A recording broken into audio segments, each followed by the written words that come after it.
જય માતાજી મિત્રો, આજે આપણે બજાર જેવું જ એકદમ ક્રીમી અને ફક્ત 1 જ લીટર દૂધમાંથી આઈસ્ક્રીમ બનાવીશું. તેની માટે મેં અહીંયા 1 લીટર ફૂલ ફેટ જેવું દૂધ લઈ લીધું છે. તો તેને આપણે એક વાસણમાં કાઢી લઈશું. હવે તેને આપણે ગરમ કરવાનું છે. થોડું નવસેકું જેવું ગરમ થઈ જાય એટલે આપણે 3 ચમચા જેટલું દૂધને એક બીજા વાટકામાં કાઢી લેવાનું છે. વચમાં આપણે દૂધને હલાવતા જઈશું અને આજુબાજુ જે મલાઈ જામે તેને પણ આપણે લઈ લેવાની છે. હવે મેં અહીંયા 2 મોટી ચમચી જેટલો કોર્નફ્લોર લઈ લીધો છે. સાથે મેં અહીંયા 2 મોટી ચમચી જેટલો મિલ્ક પાવડર લીધો છે. મિલ્ક પાવડર ટોટલી ઓપ્શનલ છે, પણ જો તમે આ નાખશો ને તો તેનો ટેક્સચર એકદમ સરસ આવશે. તો તેને આપણે મિક્સ કરી લઈશું. વચમાં આપણે દૂધને હલાવતા જવાનું. જો તમે બીજું કામ કરવું હોય તો પણ તમે તેને કરી શકો છો. આપણે દૂધને એકદમ અડધું કરી નાખવાનું છે. ગેસની ફ્લેમને તમારે ધીમી રાખવાની જો તમારે બીજું કામ પણ સાથે સાથે કરતું જવું હોય તો. અને વચમાં આપણે દૂધને હલાવતા રહીશું. તો એકદમ આપણું ઘટ એવું દૂધ થઈ ગયું છે અને અડધું દૂધ થઈ ગયું છે. તો જુઓ એકદમ ઘટ થઈ ગયું છે. તો હવે આપણે જે દૂધમાં કોર્નફ્લોર અને મિલ્ક પાવડર જે મિક્સ કરેલો છે તે દૂધને એકવાર આપણે હલાવી લેવાનું અને પછી આપણે તેમાં થોડું નાખતા જશું અને એક હાથે આપણે ચમચાને હલાવતા જશું, જેથી કરીને આપણા દૂધમાં લમ્સ ના પડે, ગઠ્ઠા ના પડી જાય. હવે દૂધને આપણે કન્ટિન્યુઅસલી હવે હલાવતા જશું, જેથી કરીને આપણું દૂધ નીચે નહીં બેસે અને બળી ના જાય. તો તેને આપણે કન્ટિન્યુઅસલી 5 થી 6 મિનિટ માટે હલાવતા રહીશું, જેથી કરીને તે એકદમ ઘટ થઈ જશે. તો આપણું દૂધ એકદમ ઘટ થઈ ગયું છે જુઓ.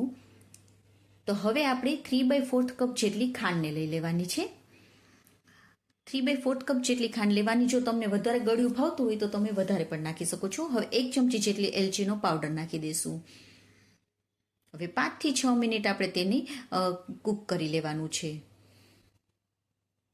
તો આપણું દૂધ તૈયાર થઈ ગયું છે. તો હવે તેને આપણે પંખા નીચે ઠંડુ પડવા દઈશું અને થોડી વાર માટે આપણે તેને ફ્રીઝરમાં રાખી દઈશું. ઠંડુ પડી જાય પછી આપણે ફ્રીઝરમાં રાખી દઈશું, જેથી કરીને તે એકદમ ટેસ્ટી બનશે અને એકદમ ઘટ બની જશે.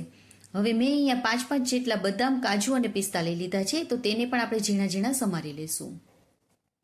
સાવ ઝીણા આપણે સમારી લઈશું તેને. હવે આપણું દૂધ ત્યાં સુધીમાં ઠંડુ પણ પડી ગયું છે અને મેં થોડી વાર તેને ફ્રીઝરમાં પર રાખી દીધું હતું. તો હવે તેને એક મિક્સર જારમાં લઈ લઈશું અને સાથે જે આપણે ડ્રાયફ્રૂટ કરેલા છે તેમાંથી અડધા આપણે નાખી દઈશું ને અડધા આપણે જ્યારે પીસાઈ જાય પછી નાખશું, જેથી કરીને જ્યારે આપણે આ આઈસ્ક્રીમ ખાશું ને તો તેનો ક્રન્ચી સ્વાદ બહુ સરસ લાગશે.